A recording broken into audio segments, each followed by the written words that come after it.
So hello and welcome guys to our new class. और जैसा आप जानते हैं हम इंडियन पॉलिटी की क्लास ऑलरेडी हम ले रहे हैं। इंडियन पॉलिटी की क्लास आपकी चल रही है। इसी के साथ हम आपके लिए मेडाइवल हिस्ट्री की क्लास लेकर आए हैं। मध्यकालीन भारत का इतिहास हम पढ़ने वाले हैं और इसमें हम पैरेलल चलते रहेंगे। हमारी एक इंडियन पॉलिटी की क्लास आपके लिए आएगी और एक मेडाइवल हिस्ट्री की क्लास आपके लिए आएगी। ठीक है, 2 क्लासेस पर डे हम यहाँ पर अपलोड करने वाले हैं और इसके अलावा कुछ ऑब्जेक्टिव टाइप क्वेश्चंस की भी क्लास हम वीकली अपलोड करेंगे। तो चैनल को सपोर्ट कीजिए, अपने दोस्तों से क्लासेस को शेयर कीजिए। जैसे जैसे चैनल ग्रो होगा हमारा क्वालिटी ऑफ कंटेंट जो आपके लिए आ रहा है वो इम्प्रूव होगा और इसके साथ ही आपको बेटर सीखने को मिलेगा। ठीक है, तो चलिए शुरू करते हैं हमारी पहली क्लास से आज। और मेडिवल हिस्ट्री शुरू होता है हमारे देश में जब भारी आक्रांताओं ने आक्रमण करना शुरू किया, तब से लेकर अंग्रेजों के शासन शुरू होने तक हम पढ़ते हैं मेडिवल हिस्ट्री। ठीक है, अब इसमें फॉरेन इन्वेजन्स में हम किसको कंसीडर करते हैं, तो अरब और तुर्क के जो इन्वेजन्स थे उनको हम यहाँ पर कंसीडर करते हैं। ये हमारे भारत के नॉर्थ वेस्टर्न रीजन में उपस्थित थे और यहाँ से हमारे नॉर्थ वेस्टर्न फ्रंटियर प्रोविंसेस जो थे या फिर नॉर्थ वेस्टर्न प्रोविंस जो थे या फिर आप बॉर्डर भी बोल सकते हैं, नॉर्थ वेस्टर्न बॉर्डर से यहाँ पर आक्रमण शुरू हो गए।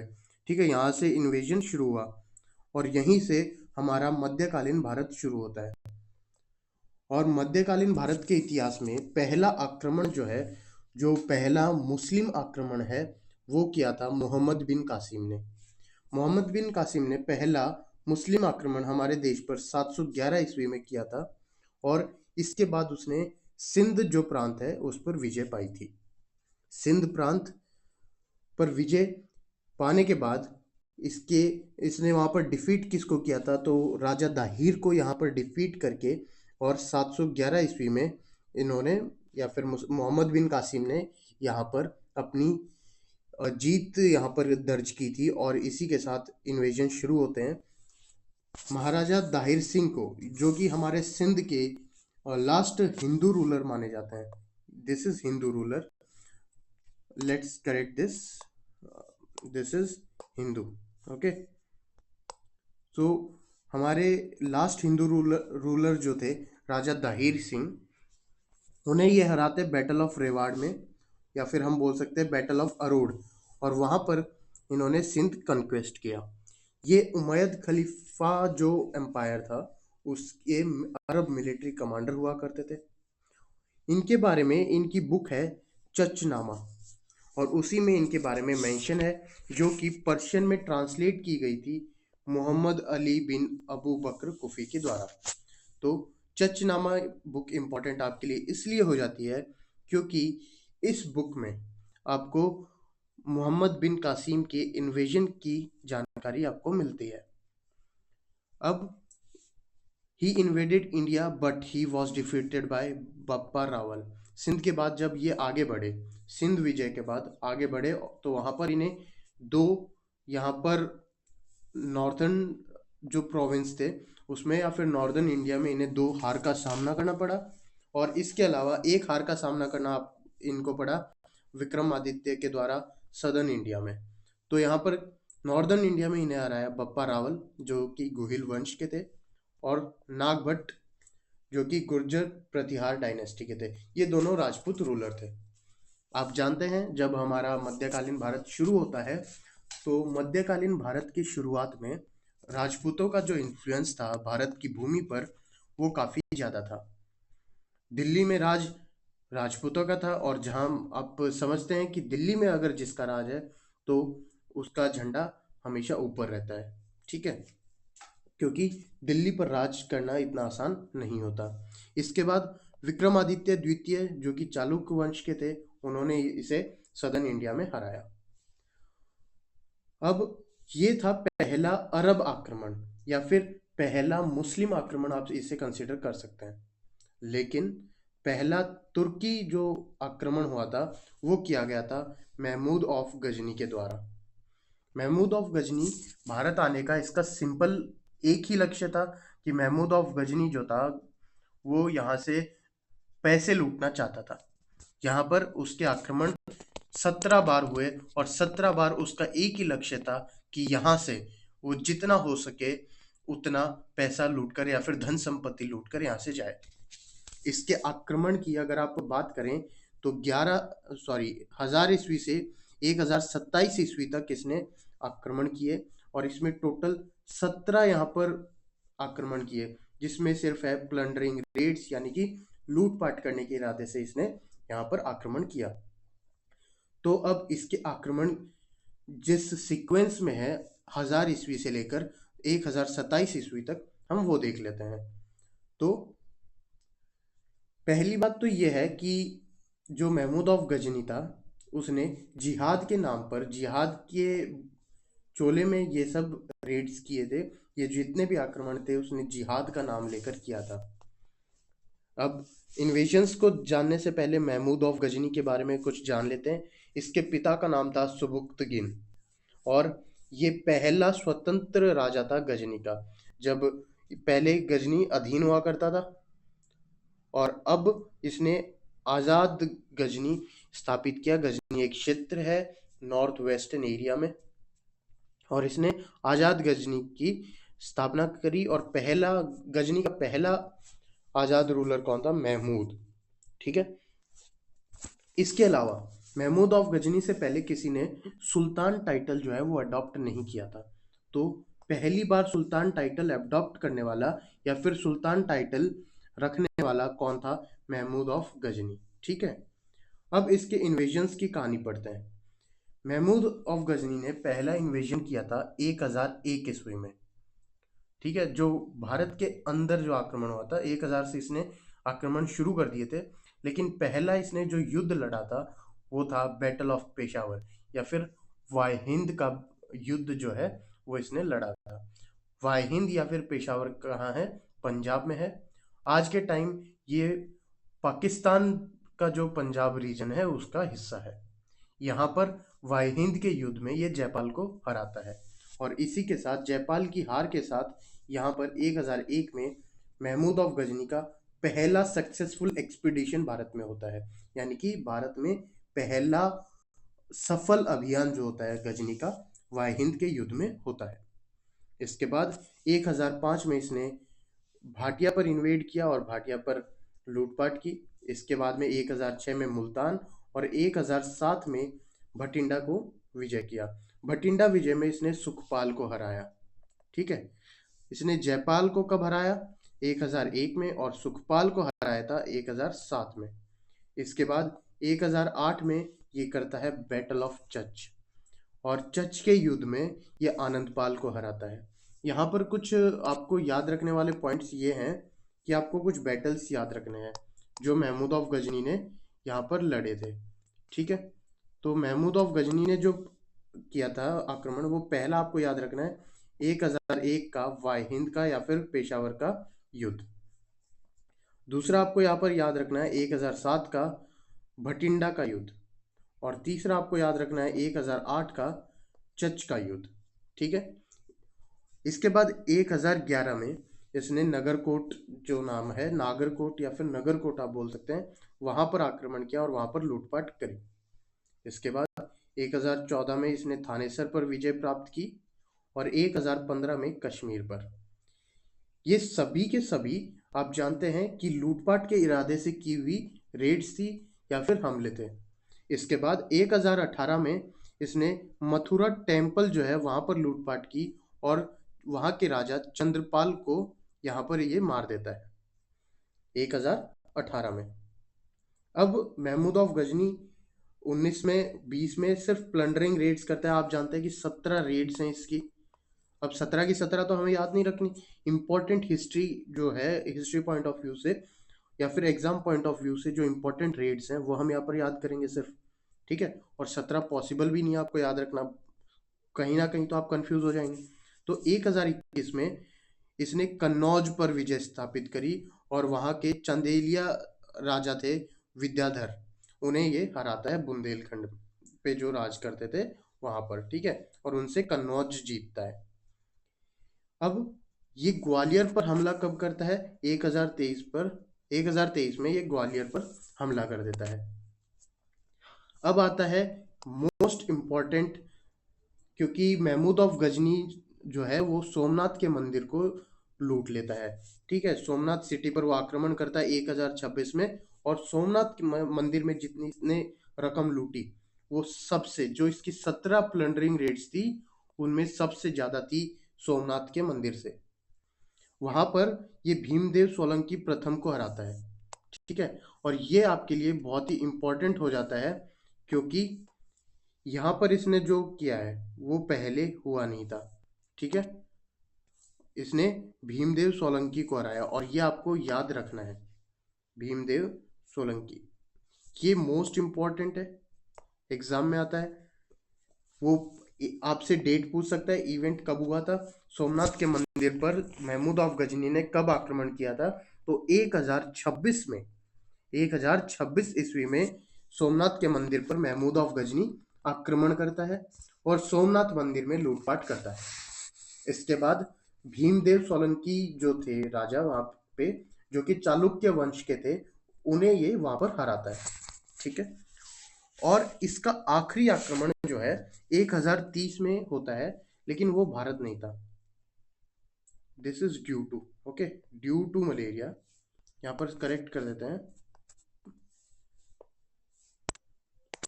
Late me correct this, this is due to malaria.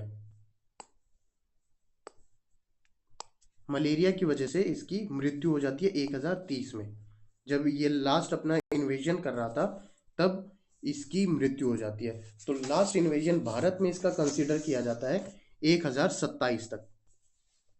इसके बाद इसे मूर्ति भंजक या फिर आइडल ब्रेकर भी कहा जाता है। और ये क्यों कहा जाता है, जैसे कि आप इमेज में देखेंगे, इमेज में आपको यहाँ पर भगवानों के या फिर हिंदू देवी देवताओं के जो मूर्तियां हैं उनके टूटे हुए अवशेष मिलेंगे, यानी कि ये मूर्तियों को तोड़ देता था।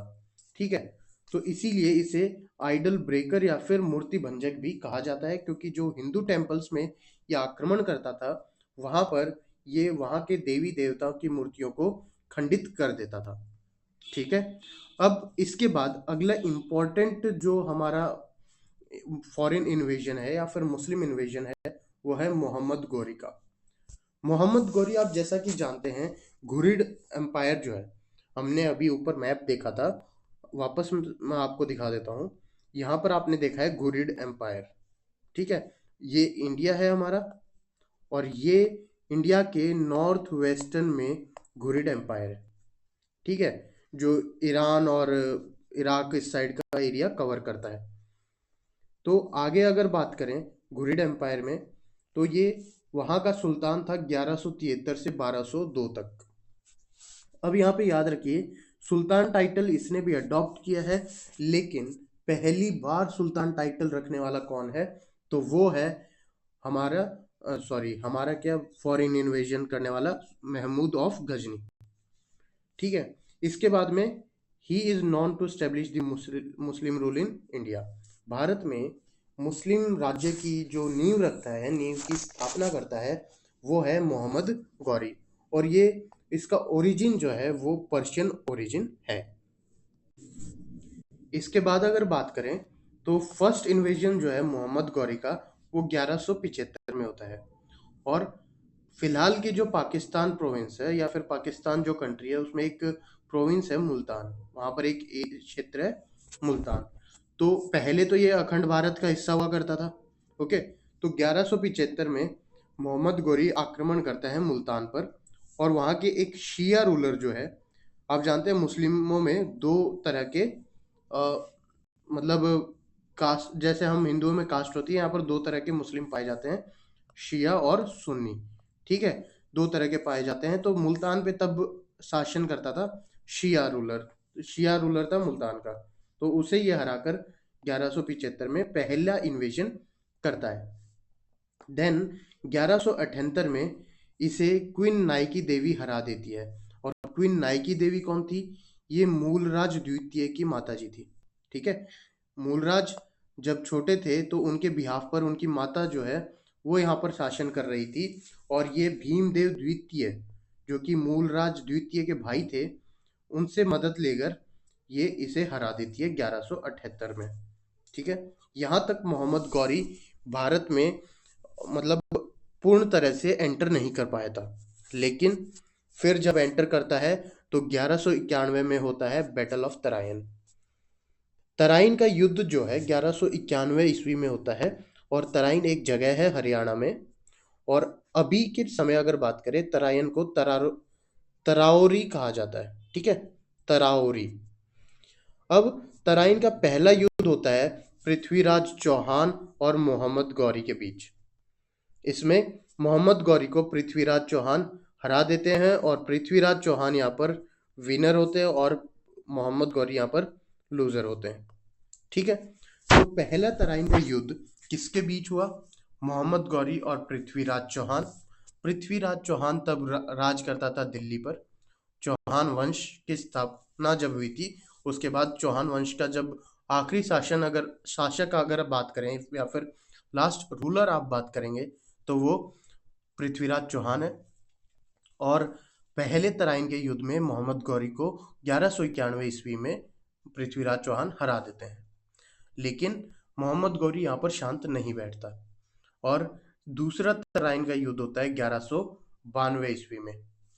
यहाँ पर मोहम्मद गौरी और पृथ्वीराज चौहान वापस लड़ते हैं। लेकिन पृथ्वीराज चौहान जो है, पहले तो मोहम्मद गौरी का जो कमांडर था कुतुबुद्दीन ऐबक, आप ये नाम याद रखिए, आगे ये हमारे भारत में पहली सल्तनत की स्थापना करता है, दिल्ली सल्तनत की स्थापना करता है, ठीक है। मोहम्मद गौरी के कमांडर को, आर्मी कमांडर कुतुबुद्दीन ऐबक को यहाँ पर पृथ्वीराज चौहान हरा देता है। और इसके बाद में जो कन्नौज का राजा था जयचंद गहड़वाल, ठीक है, जयचंद गहड़वाल उनका नाम था, वो क्या करता है, पृथ्वीराज चौहान के साथ गद्दारी करता है और यहाँ पर मोहम्मद गौरी को सपोर्ट कर देता है। जैसा कि आप जानते हैं, जयचंद की जो पुत्री थी संयुक्ता, उसने जबरन विवाह, या फिर हम बोल सकते हैं प्रेम विवाह कर लिया था मोहम्मद गौरी से, जिसके जयचंद खिलाफ था। तो उसी का बदला लेते हुए कन्नौज के राजा जयचंद्र घेड़वाल ने मोहम्मद गौरी को सपोर्ट किया, और यहाँ पर गौरी पृथ्वीराज चौहान को हरा देता है। और इस पर आप जानते हैं अक्षय कुमार की मूवी भी है पृथ्वीराज चौहान करके, जो हिस्ट्री पॉइंट ऑफ व्यू से काफ़ी डिबेटेबल है, क्योंकि तराइन के दूसरे युद्ध में एक्चुअल में जो कंक्लूजन था उसके बारे में सब यहाँ पर मतलब एक तरह से असमंजस में है, क्योंकि किसी भी बुक से हमें प्रॉपर एविडेंस नहीं मिलता। पृथ्वीराज रासो है जो कि चंद बरदाई ने लिखी है, उसमें भी हमें मिलता है कि जब गौरी से पृथ्वीराज चौहान जी को लेकर चला गया था, तो शब्द बेदी बाण चलाकर पृथ्वीराज चौहान ने मोहम्मद गौरी का कत्ल कर दिया था, और उसके बाद पृथ्वीराज चौहान को मार दिया गया था। लेकिन उसमें कहा जाता है कि अगर चंद बरदाई पृथ्वीराज चौहान के साथ थे, तो वो कहानी आगे लिखी किसने? तो उसमें लिखा माना जाता है कि चंद बरदाई के पुत्र ने वो कहानी पूरी की थी। तो उसके पुत्र ने वो कहानी देखी कैसे, उसे पता कैसे चला कि ये हुआ था? कुछ किताबों में, कुछ हिस्टोरिकल बुक्स में लिखा जाता है कि यहाँ पर पृथ्वीराज चौहान की यहाँ पर हार हो जाती है, मोहम्मद गौरी यहाँ पर जीत जाता है, और वहीं युद्ध भूमि में तराइन के मैदान में पृथ्वीराज चौहान को मार दिया जाता है, ठीक है। तो यहाँ पे काफ़ी असमंजस की स्थिति है, और यहाँ पर जो हमें याद रखना है वो यही है कि गौरी यहाँ पर पृथ्वीराज चौहान को हरा देता है, ठीक है। और किसकी मदद से? तो जयचंद्र गढ़वाल। अब जयचंद्र गढ़वाल 1192 में मोहम्मद गौरी की सहायता तो कर देते हैं, लेकिन जयचंद्र गढ़वाल इस बात से अनजान थे कि किसी अजनबी की मदद करना कभी सही नहीं होता, वो भी अपनों को धोखा देकर, ठीक है। तो मोहम्मद गौरी यहाँ पर वापस आक्रमण करता है 1194 में, और जयचंद्र गढ़वाल को हरा देता है, जो कि कन्नौज पर राज किया करते थे। चंदावार का युद्ध यहाँ पर होता है, यहाँ पर मोहम्मद गौरी विजय होता है, और राजपूतों को यहाँ पर एक बड़ी हार का सामना करना पड़ता है। पहले पृथ्वीराज चौहान और फिर जयचंद्र यहाँ पर हार जाते हैं। तो इसके बाद में जब मोहम्मद गौरी वापस अपने देश लौटता है, घुरिड एम्पायर का आप जैसे जानते हैं ये सुल्तान हुआ करता था। तो जब वापस अपने देश लौटता है तो यहाँ पर छोड़कर जाता है कुतुबुद्दीन ऐबक को, ताकि वो भारत में जो मोहम्मद गौरी की टेरिटरीज जो हैं, मोहम्मद गौरी ने जो टेरिटरीज ऑक्यूपाई की हैं उनकी देखरेख कर सके। ठीक है। और इसके बाद 1206 में जो खोखर ट्राइब होती है वो गौरी को मार देती है सॉल्ट रेंजेस में। सॉल्ट रेंजेस कहाँ है, क्या है, ये सब हम ज्योग्राफी में पढ़ने वाले हैं। ठीक है। तो अभी के लिए बस इतना ही याद रखते हैं कि सॉल्ट रेंजेस में गौरी का कत्ल कर देते हैं कौन, खोखर ट्राइब। और कब करते हैं, 1206 में। तो मोहम्मद गौरी का यहाँ पर समय समाप्त होता है और इसके बाद में यहाँ पर हमारे यहाँ दिल्ली सल्तनत की स्थापना करता है कुतुबुद्दीन ऐबक, जो कि मोहम्मद गौरी का ही कमांडर होता है। ठीक है। अब आगे दिल्ली सल्तनत पढ़ने से पहले, दिल्ली सल्तनत खुद में एक इम्पॉर्टेंट टॉपिक है, क्योंकि हम यहाँ पर 5 जो है सल्तनत पढ़ने वाले हैं। और उससे पहले हम यहाँ पर जो मध्यकालीन भारत में जिसका डोमिनेंस था, यानी कि राजपूतों का, वो हम यहाँ पर डिस्कस करने वाले हैं। तो आज इस क्लास के लिए बस इतना ही। इस क्लास में हमने पढ़ा था कि पहला मुस्लिम मुस्लिम इन्वेजन किसने किया, मोहम्मद बिन कासिम ने किया। इसके बाद महमूद ऑफ गजनी के 17 प्लंडरिंग रेड्स के बारे में हमने जानकारी ली। और इसके बाद भारत में मुस्लिम साम्राज्य की स्थापना करने वाले मोहम्मद गौरी की हमने यहाँ पर कहानी पढ़ी, और उसके पृथ्वीराज चौहान के साथ में 2 युद्ध और एक जयचंद के साथ में जो युद्ध हुआ था उसके बारे में हमने पढ़ा। अगली क्लास में हम राजपूत डायनेस्टी को कवर करेंगे और राजपूतों के इतिहास को जानेंगे। हमारे अगर बात करें राजस्थान जीके की, तो राजस्थान जीके में राजपूत डायनेस्टी को, जो राजपूत साम्राज्य था, उसे बहुत महत्व दिया जाता है और एग्जाम पॉइंट ऑफ व्यू से बहुत ही इम्पोर्टेंट होता है। लेकिन हमारे इंडियन पूरे अगर इंडियन हिस्ट्री की बात करें तो राजपूत डायनेस्टी एक बहुत ही स्मॉल पोर्शन को कवर करता है, और जितना एग्जाम पॉइंट ऑफ व्यू से इम्पोर्टेंट है वो सब हम इसमें डिस्कस करने वाले हैं। इसके बाद हम अलग से एक वीडियो यहाँ पर रिलीज करेंगे, वीडियो के कुछ क्लासेस रिलीज करेंगे जिसमें आप complete Rajput dynasty Rajasthan point of view से आप देख सकते हैं, जिसके वजह से आपको जितने राजपूत राजा हुए और उनके जो जो उपलब्धियां थी सभी के सभी आपको अच्छे से याद हो जाएं। ठीक है।